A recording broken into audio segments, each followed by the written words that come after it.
जय हिंद बच्चों, कैसे हैं आप सब। आशा करती हूँ आप सभी अच्छे से होंगे। तो आप सभी का आज की कक्षा में स्वागत है। आज हम क्लास 8 के विज्ञान को पढ़ेंगे। तो जैसा कि आप सभी जानते हैं कि कुछ वस्तुएं ऐसी होती हैं जो जीवन के लिए इतनी आवश्यक हैं कि जिसके बिना हमारा जीवन चल ही नहीं सकता। तो उनमें से है वायु, जल, भोजन। तो ये जो हैं ये हमारे जीवन के लिए इतनी आवश्यक हैं कि इसके बिना हम जीवित रहने की कल्पना ही नहीं कर सकते। तो भोजन के बिना तो हम कुछ दिन जीवित रह सकते हैं, लेकिन जल के बिना या फिर वायु के बिना हमारा जीवन बहुत मुश्किल हो सकता, असंभव ही है। तो इसलिए ये जो चीज़ें हैं ये हमारे लिए बहुत आवश्यक है। इसलिए इसका जो स्वच्छ होना भी बहुत आवश्यक है, क्योंकि ये यदि दूषित हो जाएंगे तो हमारे शरीर को भी ये दूषित रूप में या फिर प्रदूषित रूप में ग्रहण करना पड़ेगा, और जो हमारे शरीर के लिए बहुत घातक है। तो ये जो जल है, वायु है, ये किस तरह से प्रदूषित होता है इसके बारे में हम आज की कक्षा में चर्चा करेंगे। तो आज हम पाठ 16 को पढ़ेंगे। पाठ 16 में है वायु एवं जल प्रदूषण, एयर एंड वाटर पोल्यूशन। तो ये जो वायु है, जल है, ये किस प्रकार से प्रदूषित होता है इसके बारे में आज पाठ में हम चर्चा करेंगे। जीवों को जीवन का अस्तित्व बनाए रखने के लिए स्वच्छ जल, वायु का होना अति आवश्यक है। क्या आप बता सकते हैं कि चंद्रमा और मंगल पर जीवन क्यों नहीं है? वहाँ जीवन नहीं होने के अनेक कारणों में से एक प्रमुख कारण क्या है पता है आपको? वायु तथा जल की अनुपस्थिति, क्योंकि ये जीवन के लिए सबसे ज़्यादा आवश्यक हैं। इसलिए बिना वायु तथा जल के मंगल तथा चंद्रमा में जीवन संभव नहीं हो सका है। वायु तथा जल प्रकृति से हमें पर्याप्त मात्रा में प्राप्त होते हैं, परंतु आज कई कारणों से ये प्रदूषित हो रहे हैं।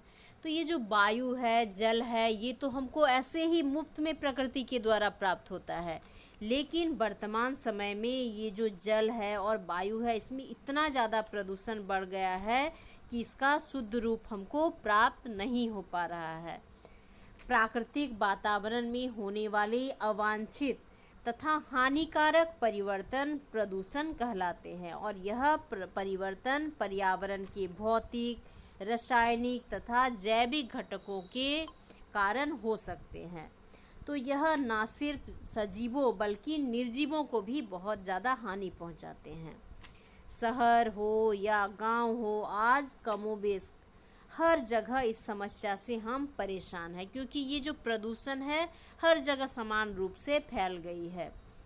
अपने आसपास के प्रदूषण के बारे में चर्चा कीजिए कि किस तरह से आप अपने आसपास जल तथा वायु को प्रदूषित होते हुए अनुभव करते हैं। तो सबसे पहले हम वायु प्रदूषण के बारे में चर्चा करेंगे। सांस को चाहिए शुद्ध हवा का झोंका। सोचिए किसने इन्हें रोका? तो किसने इन्हें रोका? तो ये प्रदूषण ने इन्हें रोका। तो हमारे सांसों को शुद्ध हवा चाहिए, लेकिन आजकल क्या आप सोचिए ये शुद्ध हवा हमको मिल पा रहा है? तो वायु, oxygen, carbon dioxide, nitrogen, argon आदि गैसों का मिश्रण है। तो जो हम वायु के बारे में जानते हैं, तो हमने पहले भी जाना है कि जो वायु है वो carbon dioxide, oxygen, nitrogen, argon आदि गैसों का मिश्रण होता है, और जिसमें इन सभी की जो मात्रा होती है वो लगभग निश्चित होती है। वायुमंडल में बाहर से अवांछित पदार्थों के आने या पहले से उपस्थित जो अवयव हैं उसकी मात्रा बढ़ने से जब हानिकारक प्रभाव पड़ते हैं तब उसे कहते हैं हम वायु प्रदूषण। तो जब वायु में अवांछित पदार्थ मिल जाते हैं या फिर जो उपस्थित अवयव हैं उसकी मात्रा बहुत ज़्यादा बढ़ने लगती है, और जिसका हानिकारक प्रभाव हमारे और हमारे पर्यावरण पर पड़ता है, तब उसे कहते हैं वायु प्रदूषण। तो क्या है वायु प्रदूषण, आप समझ गए होंगे। तो देखिए इस चित्र में क्या दिख रहा है, ये फैक्ट्री से निकलता हुआ धुआं दिखाई दे रहा है। तो ये दृश्य आपको शहरों में दिख ही जाता होगा कि चिमनियों से धुआं निकल रहा है और चारों तरफ फैल रहा है।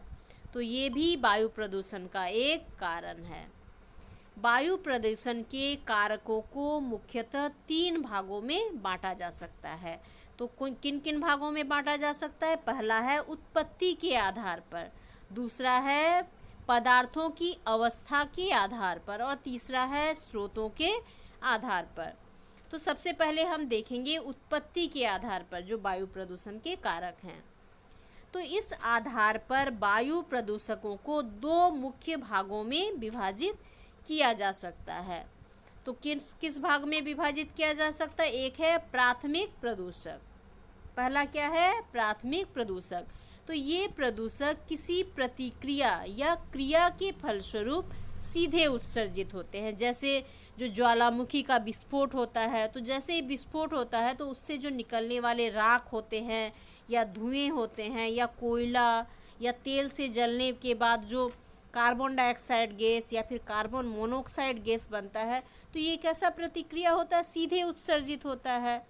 तो आप जो क्रिया करते हैं उसके परिणाम स्वरूप ये गैस या राख उत्पन्न होता है, धुआं उत्पन्न होता है। तो ये कैसे प्रदूषक हैं? ये प्राथमिक प्रदूषक हैं।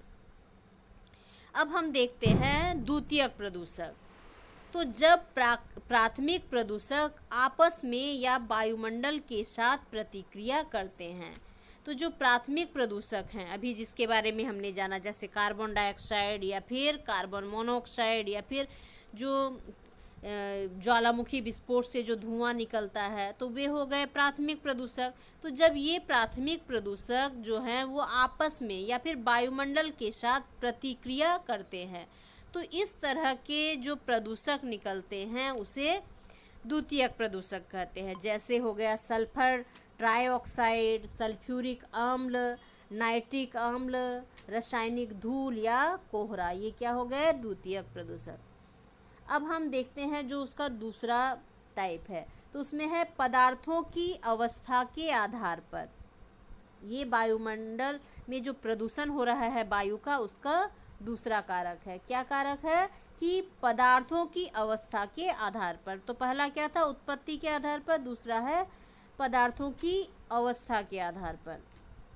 तो ऐसे प्रदूषक भी 2 प्रकार के होते हैं। पहला क्या है? गैसीय वायु प्रदूषक।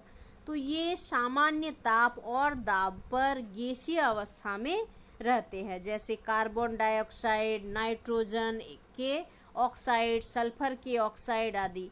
ये कैसे प्रदूषक होते हैं? ये गैसीय वायु प्रदूषक होते हैं और ये सामान्य ताप और दाब पर गैसीय अवस्था में ही रहते हैं। अब हम आगे देखते हैं। दूसरा नंबर है सूक्ष्म प्रदूषक।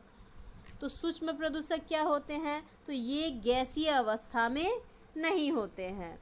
धूल, धुआं, तरल बूंदों के रूप में निलंबित जो सूक्ष्म पदार्थ होते हैं, ये क्या होते हैं? सूक्ष्म प्रदूषक होते हैं। एयर कंडीशनर, रेफ्रिजरेटर आदि से ये उत्सर्जित होते हैं। जैसे क्लोरोफ्लोरोकार्बन, CFC जो होता है, वो एयर कंडीशनर से निकलने वाला सूक्ष्म ठोस तरल कण होता है जो ओजोन परत को भी बहुत ज़्यादा हानि पहुंचाता है। तो ये हो गए आपके सूक्ष्म प्रदूषक। इसके बाद हम तीसरा नंबर देखते हैं कि स्रोतों के आधार पर किस तरह से वायु प्रदूषण होता है। तो इनके भी 2 प्रकार हैं। तो पहला क्या है? प्राकृतिक स्रोत। तो प्रकृति में होने वाला जो असामान्य प्राकृतिक क्रियाएं हैं, जैसे ज्वालामुखी विस्फोट हुआ, वनों में जो लगने वाली आग है, अक्सर क्या होता है वनों में आग लग जाती हैं, या फिर जो टोरेंडो है, जैसे घूर्णी वायु भी कहते हैं उसको। तो इन सब के कारणों से भी क्या होता है? हानिकारक गैस जो है वो वायु में फैल जाती है। तो ये सारे कारण हो गए प्राकृतिक स्रोत के, जैसे ज्वालामुखी विस्फोट हो गया, जंगलों में आग लग गया, जो घूर्णी वायु है, टोर्नेडो है, तो इसके कारण भी जो हानिकारक गैस हैं वो वायु में मिल जाते हैं। और वायु में जो उपस्थित पौधों के जो परागकण होते हैं, तो पौधों में जो फूलों में परागकण होते हैं या फिर जीवाणु तथा जो कवक के बीजाणु होते हैं, वे भी वायु प्रदूषक के प्राकृतिक स्रोत हैं, तो उससे भी वायु जो है वो प्रदूषित होता है। इसके बाद देखते हैं मानव जनित स्रोत। तो मानव किस तरह से वायु प्रदूषण में योगदान देते हैं। देखिए क्या होता है कि जो स्वचालित वाहन हैं, जो कार या फिर बस होता है या मोटरसाइकिल, तो उसमें से भी जो धुआं निकलता है तो उससे भी वायु प्रदूषण होता है। जो कल कारखाने हैं उससे निकलने वाले धुएं से भी वायु प्रदूषण होता है। या फिर जो जीवाश्म ईंधन क्या है, जैसे कोयला हुआ, जो पेट्रोलियम हुआ, तो उसके जलने से भी क्या होता है, जो धुआं उत्पन्न होता है वो भी काफ़ी विषैला होता है, तो उससे भी वायु प्रदूषण होता है। इसके अलावा जो ताप विद्युत संयंत्र हैं, तो इसके कारण भी वायुमंडल में जो विषाक्त गैस हैं वे मिल जाती हैं। वाष्पशील कार्बनिक यौगिक VOC आदि भी गंभीर वायु प्रदूषक होते हैं। तो ये सारे क्या हैं, वायु को प्रदूषित करने वाले कारक हैं। तो हमने इतना कुछ जाना, तो अब आप बताइए कि जो वायु के मुख्य संगठक हैं वे क्या क्या हैं। तो जो वायु है, हमने इससे पहले जाना था कि जो वायु है वो बहुत सारे गैसों का मिश्रण होता है, जैसे नाइट्रोजन है, ऑक्सीजन है, आर्गन है, कार्बन डाइऑक्साइड है, और अल्प मात्रा में क्या है, hydrogen, helium, ozone, neon, xenon. तो ये सारे गैस हैं। इसके अलावा जलवाष्प भी उसमें मिले हुए होते हैं। इसके बाद हम देखते हैं कि दूसरा प्रश्न क्या है कि प्राथमिक प्रदूषक के 2 उदाहरण दीजिए।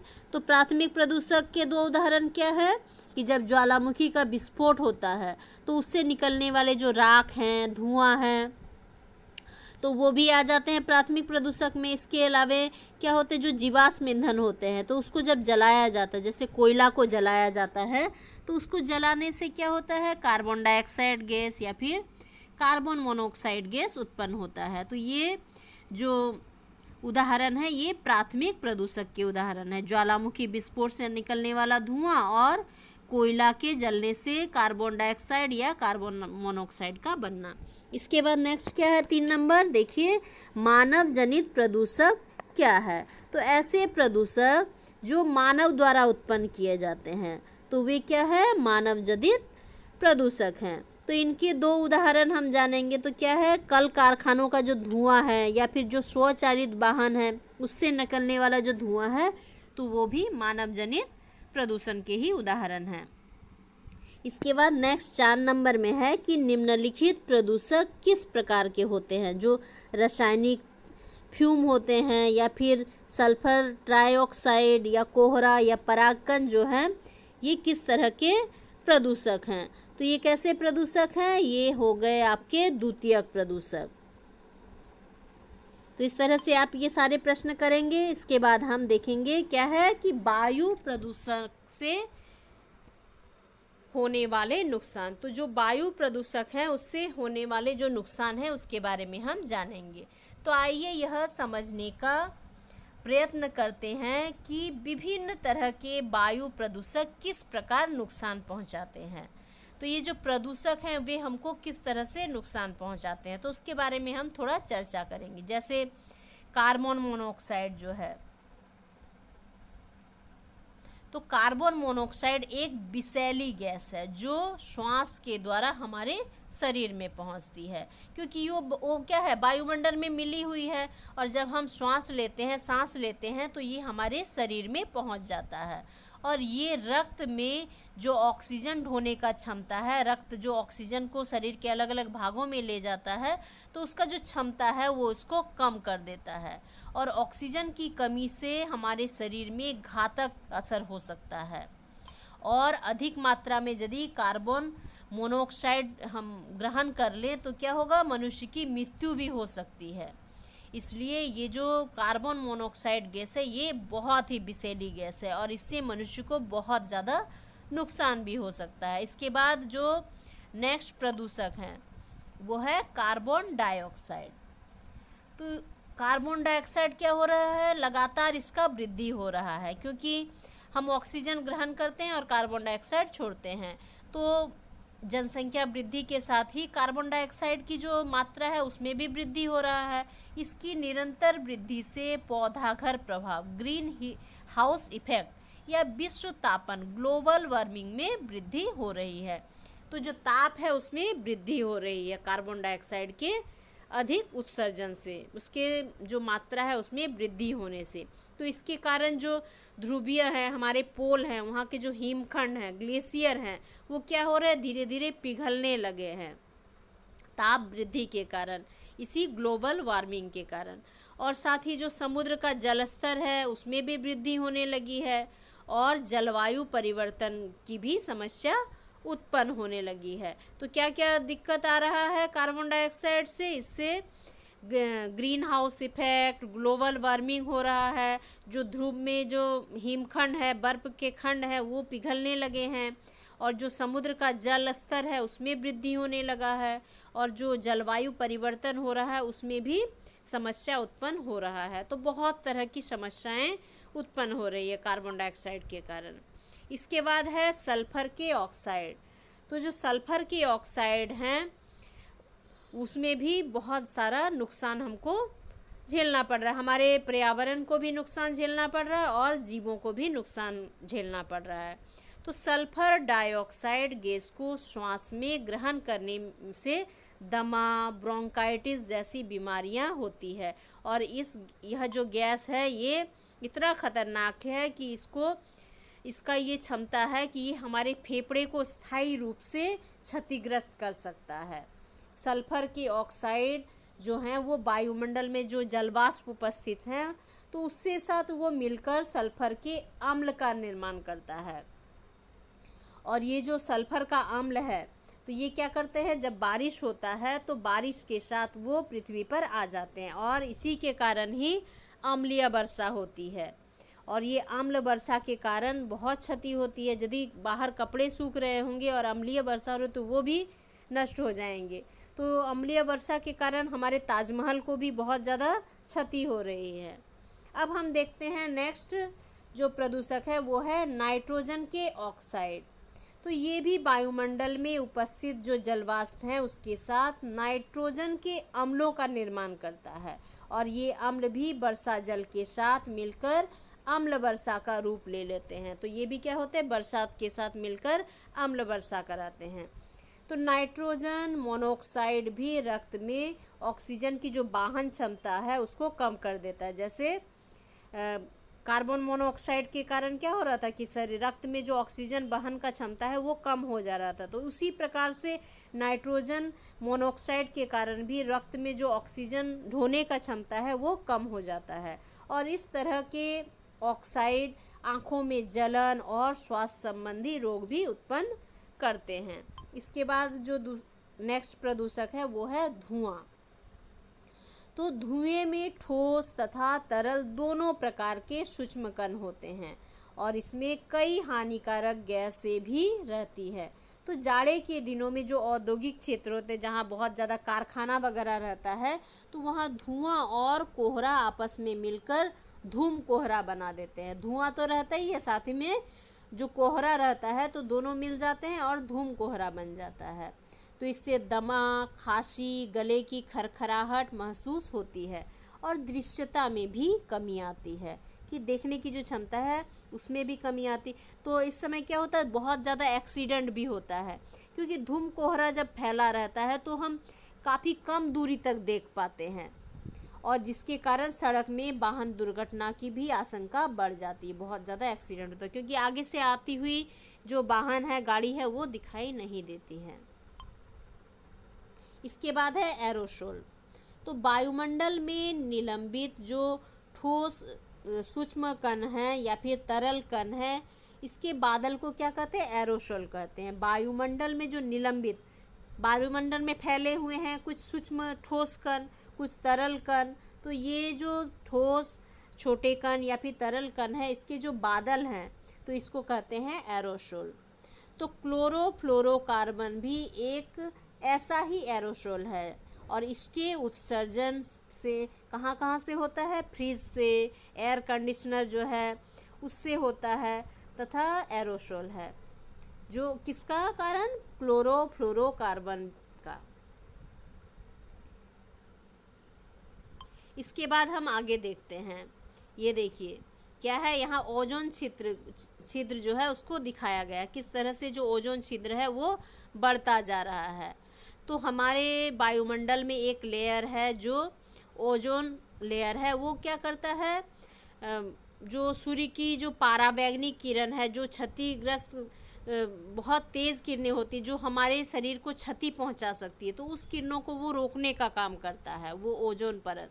लेकिन ये जो प्रदूषण है इसके कारण क्या हो रहा है, ओजोन छिद्र में वृद्धि हो रही है, जो ओजोन परत है उसमें छिद्र बन जा रहे हैं, ये ओजोन परत को क्षतिग्रस्त कर देते हैं। ओजोन परत के क्षय से मनुष्यों में त्वचा कैंसर हो सकता है, मोतियाबिंद आदि रोग भी हो सकते हैं, और इससे जो प्रकाश संश्लेषण की जो प्रक्रिया है उस पर भी बुरा प्रभाव पड़ता है।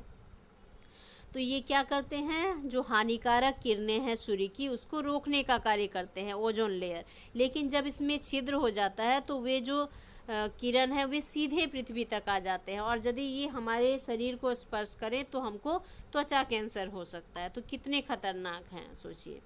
अब देखते हैं लेड। ये जो लेड है तो ये क्या है, पेट्रोल, डीजल, लेड बैटरियां, बाल रंगने के जो उत्पाद हैं उसमें पाया जाता है ये जो लेड है। तो ये क्या करता है, कैंसर और पाचन संबंधी बीमारियां भी उत्पन्न कर सकता है, ये इतना खतरनाक हो सकता है। तो इसका उपयोग हम क्या करते हैं, जो रंगने के लिए, बाल रंगने के लिए जो कलर पाया जाता है उसमें भी लेड का यूज होता है। तो इससे बहुत ज़्यादा नुकसान हो सकता है हमारे शरीर को, जैसे कैंसर जैसी बड़ी बीमारी हो सकती है, पाचन संबंधी बीमारियां भी हो सकती है। तो इसलिए ये जो प्रदूषक हैं ये हमारे लिए बहुत हानिकारक हैं, इसलिए इसकी मात्रा पर नियंत्रण करने का प्रयास करना चाहिए। तो अभी यहाँ कुछ प्रश्न है, जैसे कार्बन मोनोऑक्साइड गैस कैसे नुकसानदायक होता है। तो ये क्या करता है, ये रक्त में ऑक्सीजन ढोने की जो क्षमता है उसको कम कर देता है, और जो ऑक्सीजन की कमी हो जाती है शरीर में तो इससे हमारे शरीर को बहुत ज़्यादा नुकसान हो सकता है। तो इससे हमारी मृत्यु भी हो सकती है, इतना खतरनाक है। इसके बाद नेक्स्ट क्वेश्चन है कि विश्व तापन क्यों हो रहा है और इसके क्या कारण हैं। तो कार्बन डाइऑक्साइड के मात्रा में वृद्धि होने से विश्व तापन हो रहा है, और इससे क्या क्या नुकसान है, जो ग्लेशियर हैं वो पिघलने लगे हैं, ध्रुवों के जो हिमखंड हैं वो पिघलने लगे हैं, समुद्र का जो जल स्तर है उसमें वृद्धि होने लगी है, और जलवायु परिवर्तन में भी जैसी समस्याएं भी उत्पन्न होने लगी हैं। तो इस तरह से हम देखते हैं कि जो विश्व तापन है उसका मुख्य कारण क्या है, कार्बन डाइऑक्साइड जो गैस है, और इससे बहुत तरह के नुकसान हो सकते हैं। इसलिए जो कार्बन डाइऑक्साइड उत्सर्जन के स्रोत हैं उस पर नियंत्रण करने की आवश्यकता है।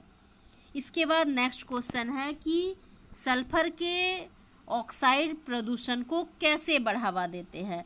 तो इससे पहले हमने पढ़ा कि सल्फर डाइऑक्साइड को ग्रहण करने के लिए से क्या हो सकता है कि दमा हो सकता है, ब्रोंकाइटिस हो सकता है, और ये किस तरह से हानिकारक है हमारे लिए। जो सल्फर के ऑक्साइड है वो वायुमंडल में जो उपस्थित जलवाष्प होते हैं उसके साथ वो मिलकर अम्ल तैयार करते हैं, सल्फर के अम्ल बनाते हैं, और जब वर्षा होती है तो वर्षा जल के साथ वे पृथ्वी में आ जाते हैं, और इस तरह से क्या होता है, अम्लीय वर्षा होता है, और अम्लीय वर्षा से हमको बहुत ज़्यादा नुकसान हो सकता है, हमारे पर्यावरण को भी बहुत ज़्यादा नुकसान होता है। इसके बाद है 4 नंबर है एरोसोल क्या है। तो जो वायुमंडल में निलंबित जो सूक्ष्म ठोस होते हैं या फिर तरल कण होते हैं इसके बादल को ही एरोसोल कहते हैं। इसके बाद नेक्स्ट है कि ओजोन परत के क्षय से क्या नुकसान हो सकता है। तो जो ओजोन परत है उसके क्षय से मनुष्यों को त्वचा संबंधी रोग हो सकते हैं, कैंसर हो सकता है, मोतियाबिंद जैसे रोग भी हो सकते हैं। इसके बाद नेक्स्ट है 6 नंबर में कि लेड या सीसा से क्या नुकसान होता है। तो सीसा से भी कैंसर हो सकता है, पाचन संबंधी बीमारियां उत्पन्न हो सकती है। तो इस तरह से हमने यहाँ तक जाना कि जो प्रदूषक हैं वे किस तरह से हमको नुकसान पहुँचा सकते हैं, और ये जो प्रदूषक है इससे तरह तरह की जो बीमारी है उससे हम ग्रसित हो सकते हैं। तो आशा करती हूँ यहाँ तक आप समझ गए होंगे, इसको पढ़ेंगे और समझने का प्रयास करेंगे, और यदि कोई भी दिक्कत होगा तो ज़रूर कमेंट करेंगे। तो थैंक यू, आप इसको पढ़िए। इसके बाद हम नेक्स्ट पार्ट में पढ़ेंगे अम्ल वर्षा और उससे आगे चैप्टर को